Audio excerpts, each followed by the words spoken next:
All right, so this is not the greatest marsh in the world. And you can see the water levels are higher than normal, so the plants are a little bit different than normal years. But let's start out with the plant that everybody should know. And I mentioned this in the last lab. So here's Toxicodendron radicans. And I mentioned before that we'd see lots of it other places. And you can see here that it's very clearly alternate leaves. So remember, it's trifoliate. You can see pretty clearly that that's a leaf because there's a little bud at the base.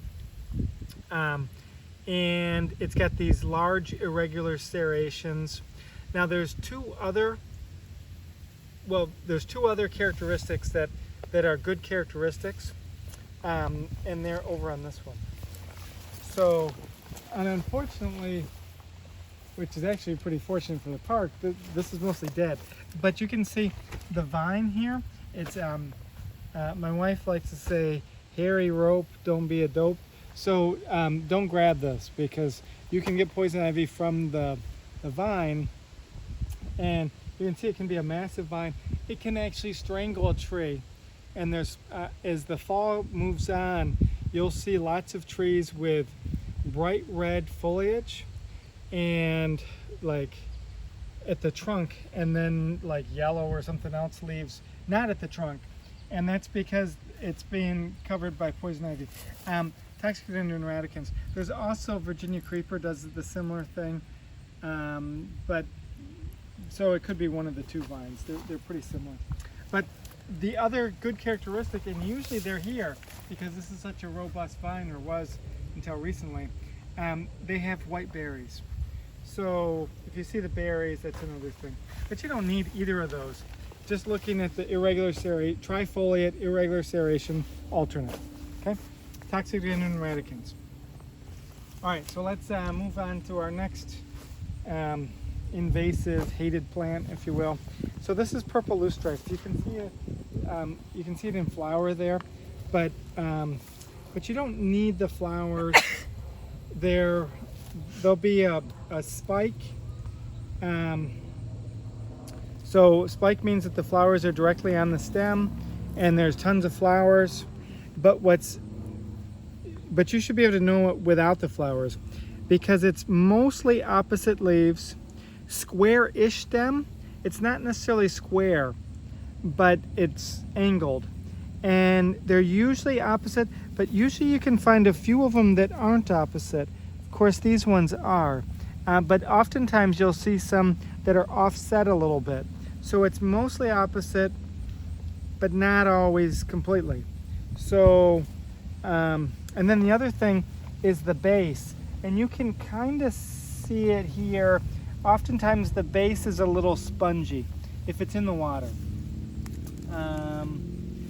The one over here is probably, yeah. So we want to kill this anyhow. Yeah. See how this is, it's spongy in the water part. And so like this one's not quite opposite. It's mostly opposite, but it's a little bit alternate. So that's a weird thing. Usually plants are either opposite or alternate. This is a weird in between. So if you see it, kill it, right? Particularly if it's in some old lady's yard. It was brought here because it's a yard.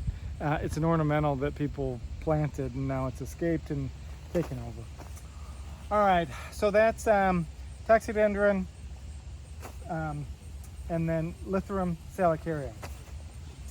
Another invasive that is super common is this Phalaris. This is the grass, and Phalaris to me is fairly distinct because it has really wide blades that narrow quickly. It's common in wet areas. The leaves, I mean, all plants do this, but they, you know, you've got kind of two and then one halfway in between, two and then one halfway in between. I could move these so it works right, but that's really a characteristic for almost every plant. But this one does that really well. So they're fairly wide blades that narrow quickly, and then the inflorescence is I'll just bring this over. It looks like a spike, but if you open one of the old texts I used to use called it a compressed spike. So it's actually a panicle that then is pushed together. So from a distance it looks like a spike, but it's actually a panicle that you can open up. Super common in almost every roadside ditch. Weed. We have right here Fraxinus ash. So as a common tree, it's got opposite leaves. So you can see real distinctly opposite leaves. You don't have to even look at the leaves. You can look at the branches. Now, of course, there's a couple missing, but most of the branches are opposite. You see what I'm, see how anytime you see this, you know it's an opposite leaved. Now, you'll have some that don't have it just because one branch died. But anytime, if you see any that are opposite, then that's how it all started. But so opposite leaves, oddly pinnate, is an ash in Michigan. Okay.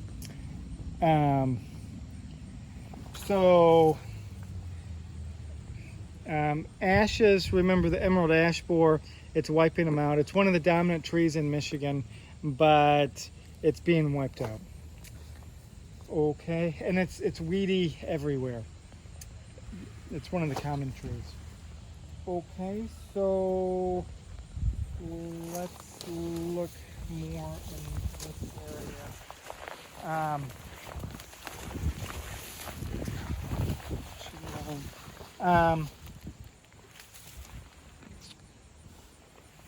All right, so here's another tree. I'll just grab the leaf. It's an easy one.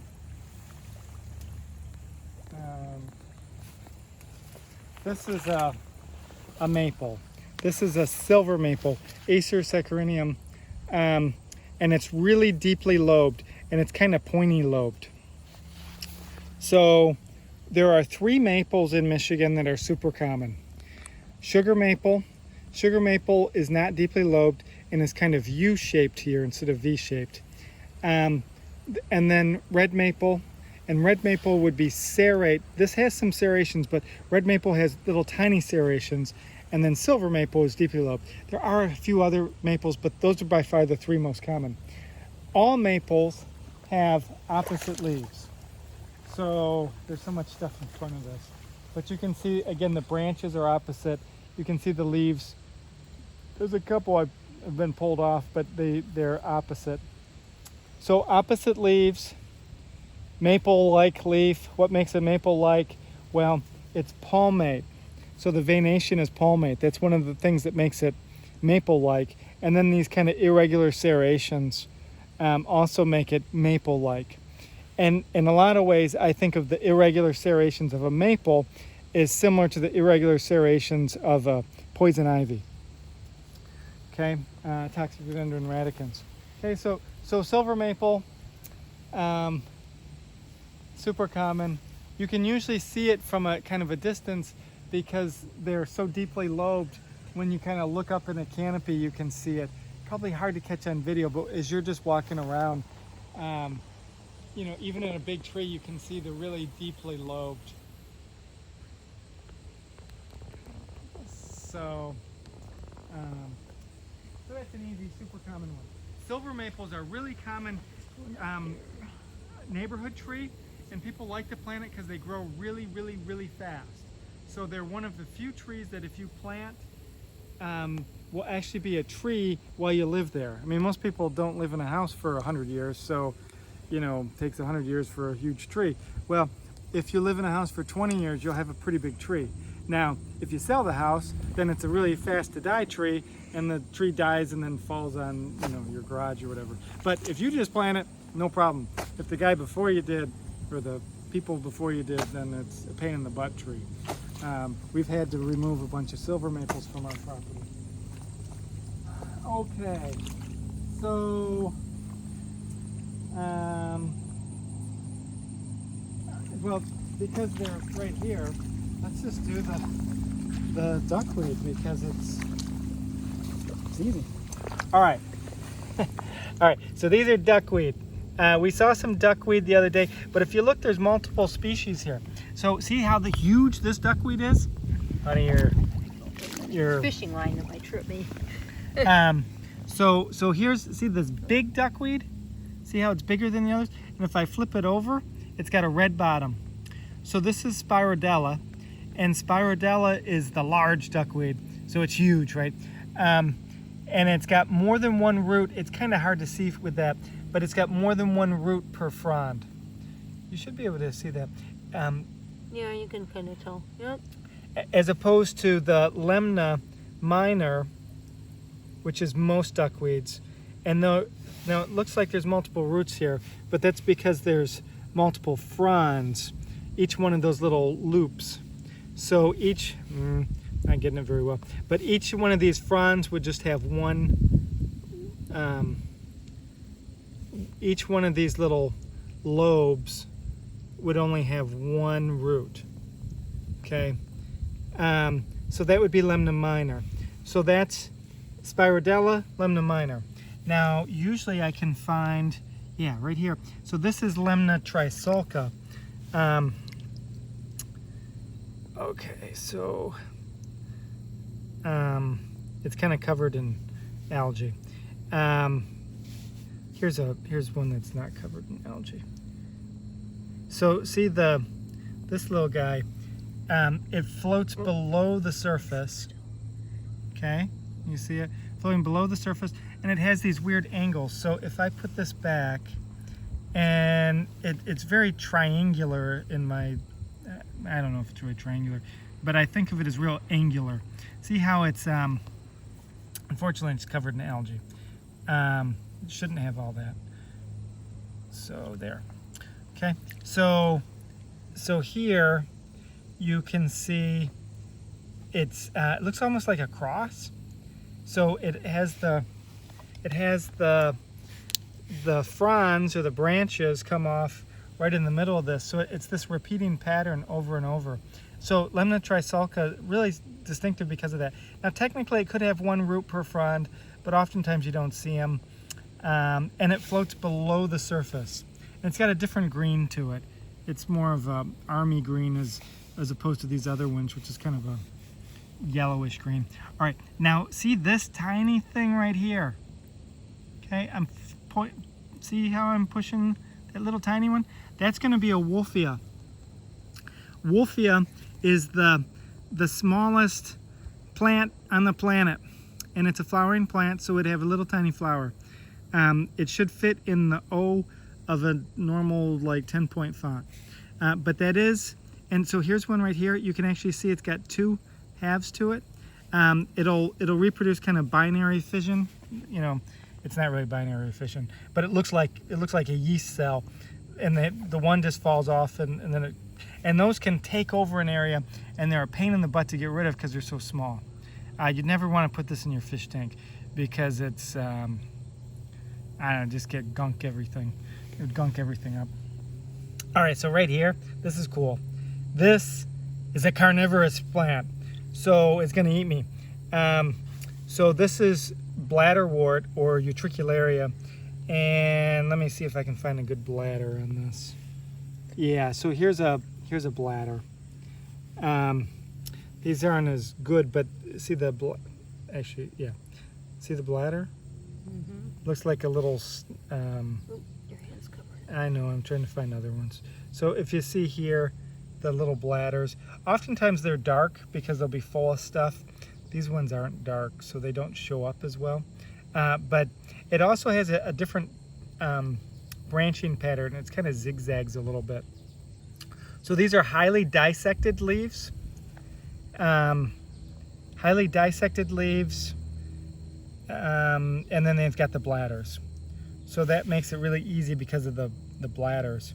Here's some of the older ones. See those bladders are really, again, there's a bunch of algae mixed in here. But you can really see those bladders. Yeah, let me do a nice up close of their bladder with your finger behind. There we go. Yeah. Okay. So carnivorous, it's eating zooplankton. Okay. Right next to it is an old friend that we saw in our last lab. So it is covered in duckweed, but this is Ceratophyllum.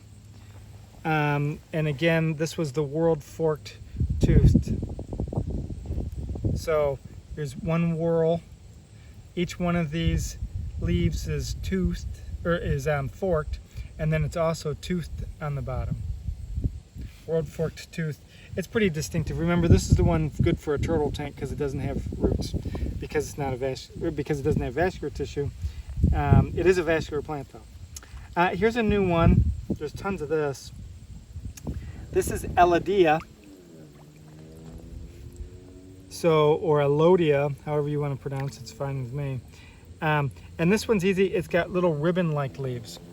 See how they're just little flat ribbon-like because it's a monocot. So monocot being that, remember, it's got the parallel veins, short ribbon-like, and these are whorls of 3. So if you looked at, they're whorls of 3. Towards the end, it bunches up. And so Elodea, super common. This is a good fish tank plant. All of these ones are, to be honest. Utricularia is not. It's deciduous. You put it in your fish tank, it looks great during the summer, and then all of a sudden you kill it in the fall. And it had nothing to do with you. Those are the ones I usually find. Ooh, here's a better. So this is the Utricularia. You can, underwater, you can see those little bladders. I don't know if you can see that well. Yeah, yeah, you can see them. And then you could also see towards the tip, it's got this little ball at the tip. That's called a turion. That's going to be its overwintering structure, which is kind of cool. So it's already getting ready for winter. So these ones, you can really see those bladders way better. This particular one is almost certainly vulgaris, and Utricularia vulgaris, which is super common. Most of them are going to be in more pristine locations, but not this particular species. Okay, so there's some good submergence. Let's pause it there.